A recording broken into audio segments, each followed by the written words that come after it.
కొమరం భీం ఆసిఫాబాద్ జిల్లా వాంకిడి మండలం దాబా గ్రామంలో విషాదం నెలకొంది. వాగులో పడి ఒక మహిళ సహా 3 పిల్లలు చనిపోయారు.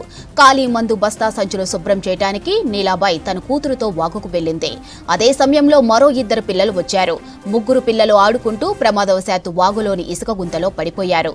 వారిని కాపాడటానికి వెళ్లి నీలాబాయ్ కూడా వాగులో పడి చనిపోయారు. ఇక ఘటనా స్థలాన్ని పోలీసులు పరిశీలించారు. కేసు దర్యాప్తు చేస్తున్నామని చెప్పారు.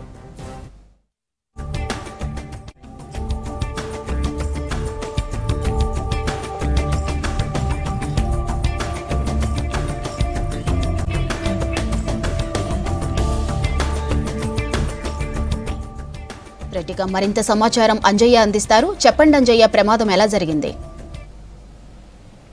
మాధురి, దాబా గ్రామంలో తీవ్రమైన విషాదం నెలకొంది. ప్రధానంగా ఎవరైతే 3 పిల్లలు ప్రతినిత్యం లాగానే ఈ రోజు కూడా వాగులోకి ఆడుకోవడానికి వెళ్లడం జరిగింది. ఆ సందర్భంలోనే ఏదైతే 3 పిల్లలు నీటిలో మునిగిపోయారో, అయితే ఈ సందర్భంగా నీలాబాయ్ ఏదైతే పత్తికి యూరియా చల్లిన తర్వాత ఖాళీ బస్తాలను శుభ్రం చేయడానికి అక్కడికి వాగు సమీపంలోకి చేరుకున్నది. అదే సమయంలో 3 పిల్లలు ఎవరైతే 3 పిల్లల్లో ఆమె కూతురు కూడా ఒక ఆమె ఉంది. అయితే వెంటనే నీలాబాయ్ వాగులోకి దూకడం జరిగింది. అదేవిధంగా 3 పిల్లల్ని రక్షించడానికి ప్రయత్నాలు చేసింది. కానీ ఆ ప్రయత్నంలో విఫలమైంది. అదేవిధంగా విఫలం కావడంతో 3 పిల్లలు ప్రాణాలు కోల్పోయారు. అదేవిధంగా నీలాబాయ్ కూడా ప్రాణాలు కోల్పోయింది. ముఖ్యంగా నీలాబాయ్ అత్యంత సాహసం చేసి ఏదైతే నీటిలో దూకినప్పుడు కూడా ఆ ఈతగొడుతో ఆ 3 పిల్లల్ని రక్షించడానికి ప్రయత్నాలు చేసినప్పుడు కూడా ఆమె చేసిన ప్రయత్నాలు ఫలించలేదు. 3 పిల్లలు ఉండడం, అదేవిధంగా అక్కడ మడుగు ఉండడంలో ఆ మడుగులో ఏదైతే లోపలికి ఇరుకపోవడంతోనే